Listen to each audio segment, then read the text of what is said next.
Nossa aula de biologia hoje do terceiro ano é sobre a unidade 3 de citologia, tá? E nós vamos ver hoje os vídeos de nível 1, 2 e 3. Eu vou fazer aqui uma explicação para vocês desses vídeos. No vídeo de nível 1 dessa unidade, o título é No Mapa da Vida, elas estão por todos os lugares. Então, o que esse vídeo quer passar para vocês? Sobre a organização celular, tá? No início, ele diz que todos os seres vivos são formados por células, com exceção do vírus. O vírus é considerado um ser acelular. Ele não tem estrutura celular, porque ele é formado por uma cápsula proteica apenas e no interior dele o material genético que é DNA ou RNA. Então o vírus ele é considerado um ser acelular, tá?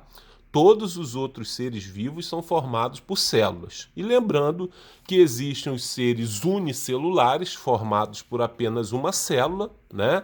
Como algumas algas, né? Alguns protozoários, como a ameba. Eles são seres unicelulares, tá? E a maioria dos seres são pluricelulares, formados por muitas células, os animais, os vegetais, os fungos, né? São seres pluricelulares, tá? E se você fosse fazer uma definição de célula, você poderia colocar que a célula é a menor unidade viva formadora de um ser que apresenta metabolismo. A célula, ela possui metabolismo, tá? O que significa isso? Que dentro dela ocorrem inúmeros processos que são fundamentais para manter a vida. A célula possui respiração, ela faz digestão, a célula se reproduz, então as células apresentam metabolismo próprio. As células são estruturas vivas, tá? Que conseguem executar diferentes processos vitais. Então seria a definição de célula, tá?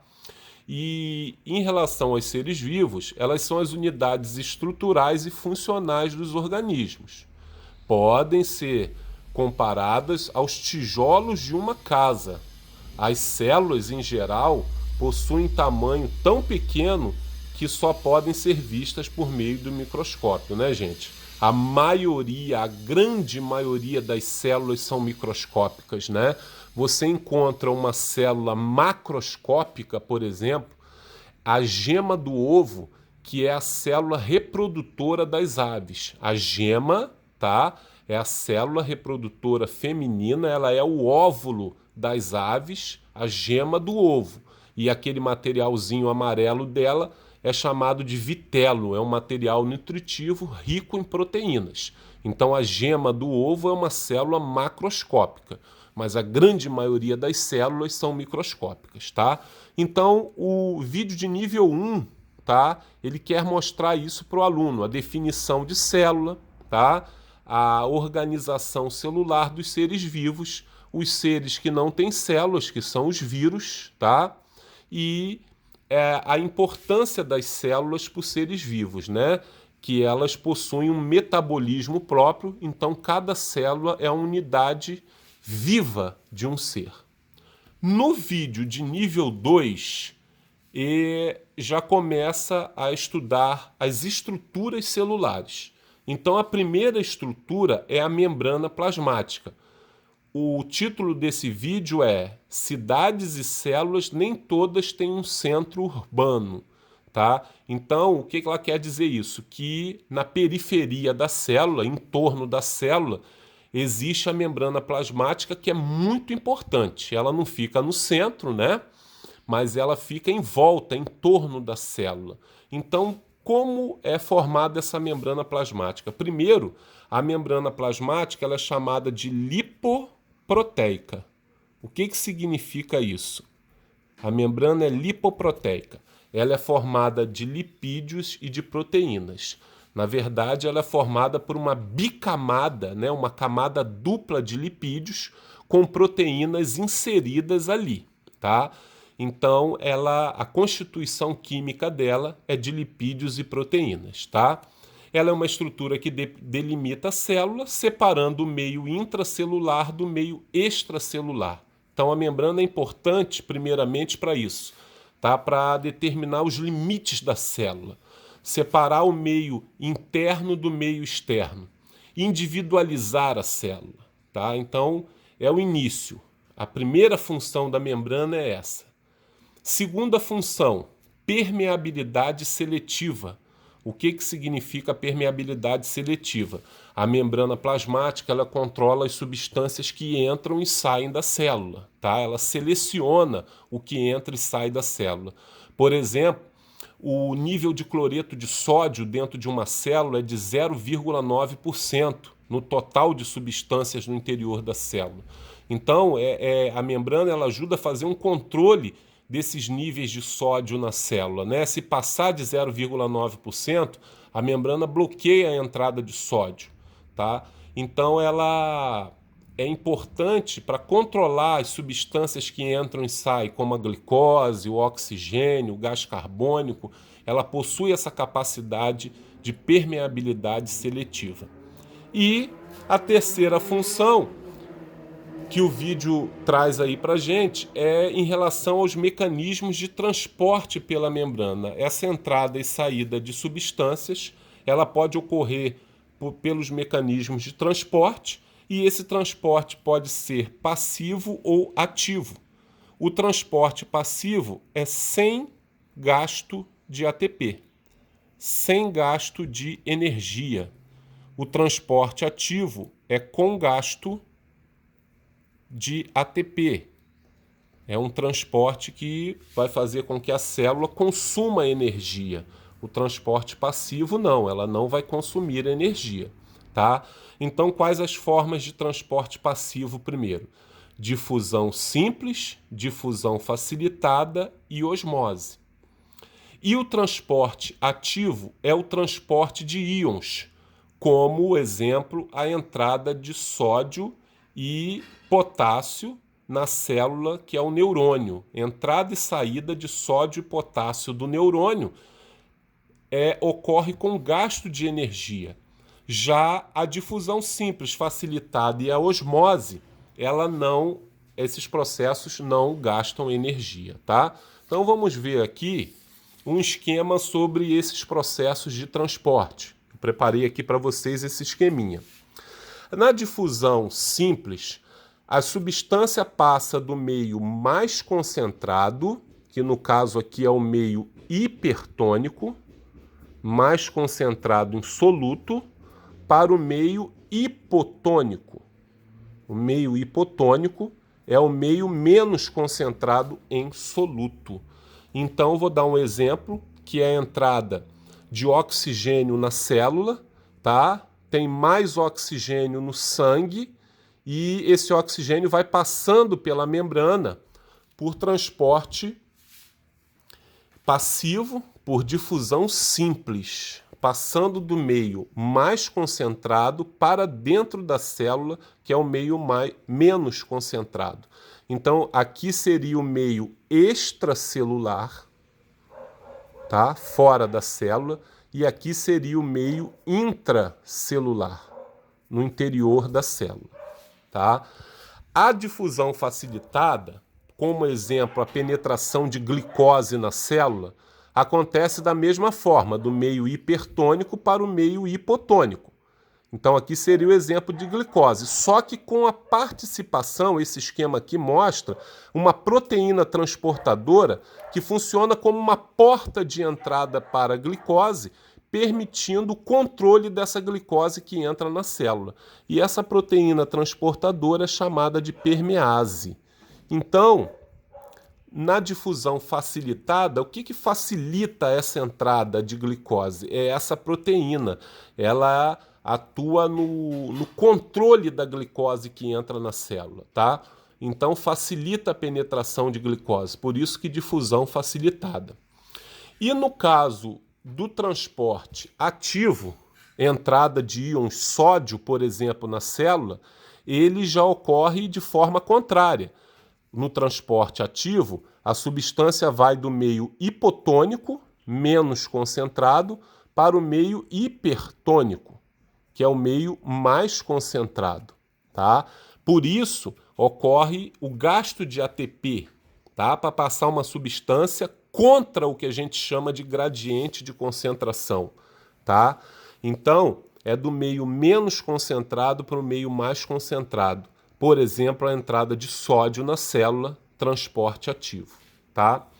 E a osmose, a substância passa do meio hipotônico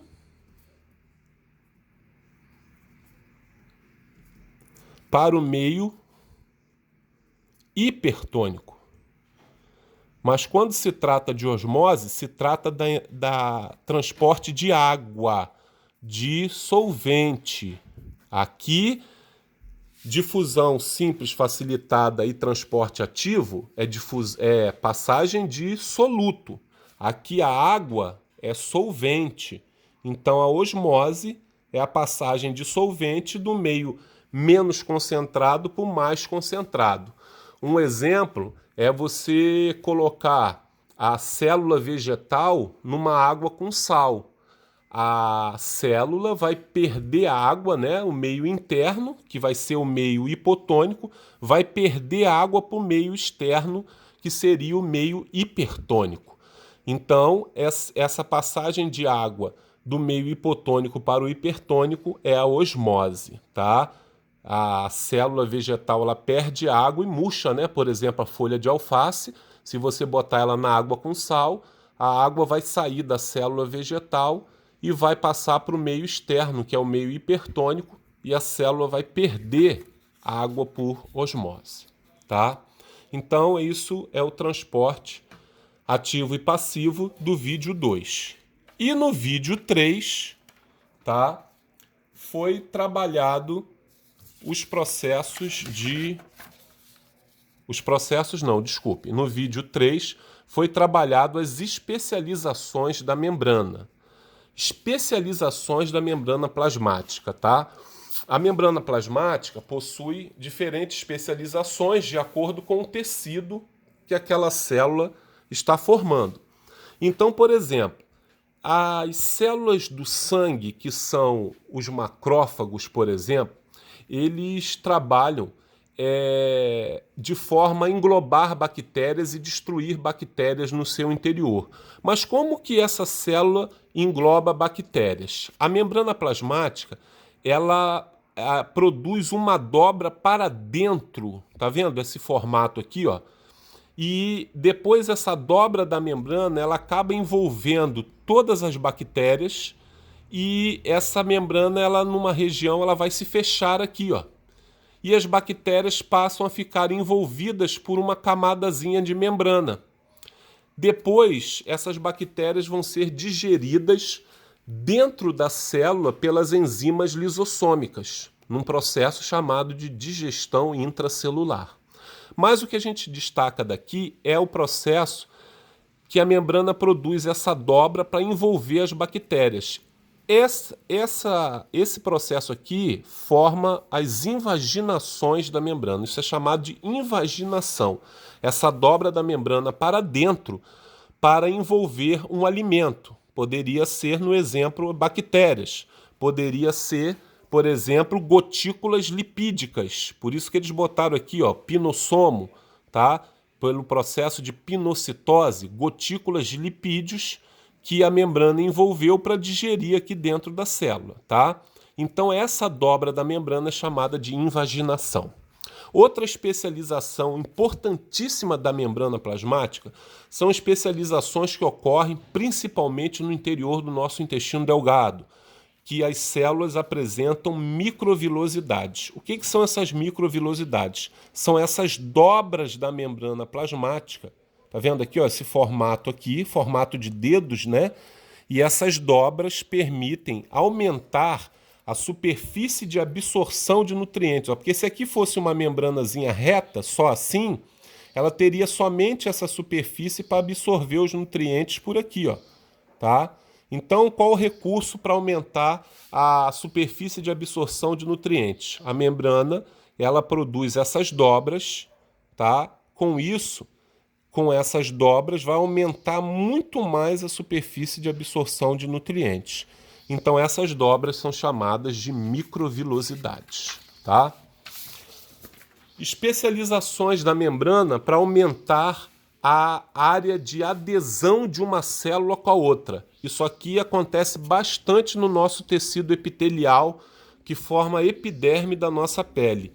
Essas estruturas aqui servem para aumentar a adesão entre as células. Primeiro, o desmossomo. O desmossomo, ele é essa estrutura aqui composta de fibras de glicoproteínas, tá?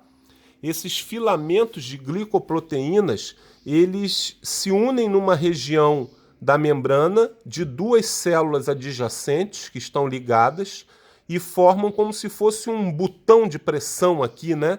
Uma estrutura que vai pressionar a membrana de um lado e de outro para aumentar a adesão entre a membrana de duas células. Então, isso são os desmossomos. As interdigitações são dobras da membrana plasmática de uma célula com a outra, tá? Que são duas células, uma do lado da outra. E essas dobras, tá? Essas projeções são chamadas de projeções laterais, né? Elas também ajudam a membrana de uma se encaixar melhor, né? Como se fosse um encaixe de uma membrana na outra, para não permitir que essa célula, uma deslize ao lado da outra. Então elas fiquem bem juntinhas, tá? Essas dobras são chamadas de interdigitações, tá? Ajuda a promover um melhor encaixe entre células vizinhas. Então são duas especializações da membrana que ocorrem principalmente na nossa epiderme, que é a camada mais externa da pele de tecido epitelial. É a camada da nossa pele, a epiderme. Essas células aqui, elas têm, né, desmossomos e interdigitações, tá? E por último, as zonas de oclusão, chamadas de junções oclusivas ou zonas de oclusão. São estruturas, tá, que é como se fosse a membrana ela estivesse grampeada em algumas regiões, ó, como se você colocasse a membrana de uma célula ao lado da outra e ela fosse sendo grampeada em algumas áreas, ó, uma, duas, três. E essas áreas que estão grampeadinhas aqui, elas impedem a passagem de moléculas nos espaços intercelulares. Então isso também é uma especialização da membrana que ocorre no tecido epitelial para impedir a passagem de moléculas entre as células, né, para formar uma barreira do nosso tecido epitelial aqui que existe na nossa epiderme. Então são chamadas de zonas de oclusão. Aqui mostrando uma foto, né, de uma célula no microscópio eletrônico, ó, essas áreas aqui que estão grampeadinhas, ó, essas estruturazinhas aqui, tá, são as zonas de oclusão, né, que impedem a passagem de substâncias pela membrana. Então, meus amigos, a nossa aula de hoje foi isso, tá? Se preparem que eu vou mandar atividades também sobre essas aulas e esses vídeos, tá? É isso aí, então.